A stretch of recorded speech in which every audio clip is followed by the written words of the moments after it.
I don't know if you're a huge fan of like the Up series, 57 and Up, and Of course. Michael Apted. Can we talk about like the evolution of reality TV? Because some Sure. say that was the first real look at reality TV, but I think you were Nope. talking about other stuff that was even earlier. I will tell you, and it's funny because I'm now working on something with someone who had worked on that first series. Oh wow.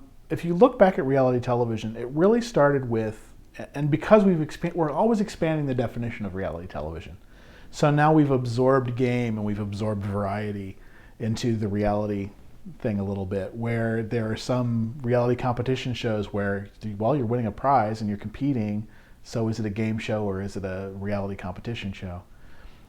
Using that as the yardstick, you would go back to Ted Mack's Original Amateur Hour, which was the first show on the air, even before Candid Camera. It came on the same year, but it beat it by several months. The Ted Mack's Original Amateur Hour was the very first. So a reality competition, variety style show was the very first thing. After that, we got Candid Camera, which came from the radio series Candid Microphone, which started in 47 and then started on television in 48. You start moving forward and you hit certain marks like An American Family, which is 1973, if I'm remembering correctly. And it was very early. I think they shot it in 71 and it finally aired in 73. I could be wrong. I don't remember my dates exactly. That's when you start to see reality where you're actually just doing follows and you're seeing people interact with each other as sort of the precursor to the way that we have a lot of those types of shows like The Real World now. The Real World, of course, being its own big mark in 1992. You have Cops, which came out of the 1988 writers' strike, sort of as an answer to, well, what are we going to do when we have a show when we can't have writers on it, so we're going to make this thing. Cops was enormous, and then, you can still watch it. You have America's Funniest Home Videos, which I don't think anybody ever thinks about as a reality show because it's primarily, it's a clip-based thing, but everything that's happening there is really happening. It's just documented reality clips that are being sent in, like things that are really happening to people. There's a business model I wish I would have thought of. Vin DeBona every day. I just think about that guy and how amazing he was to figure that one out.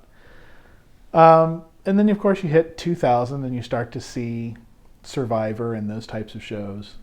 It's constantly evolving and the different types of shows are constantly, they're changing and new things are being introduced.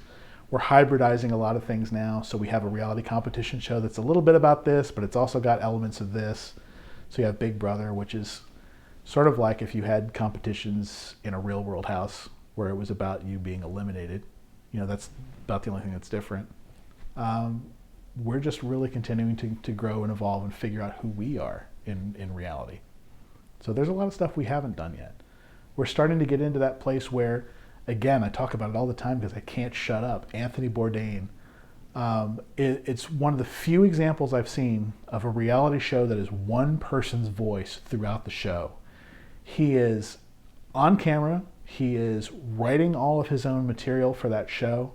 He's not, it's completely his voice in that show, which makes it better than so many things that are written by 15 layers of committee and everybody's kind of putting their 2 cents in and you're writing host copy that may or may not be exactly how the host would normally sound. Beautifully done stuff. But we're going to continue to get better and evolve and make television that is not, as your earlier commenter posited, garbage.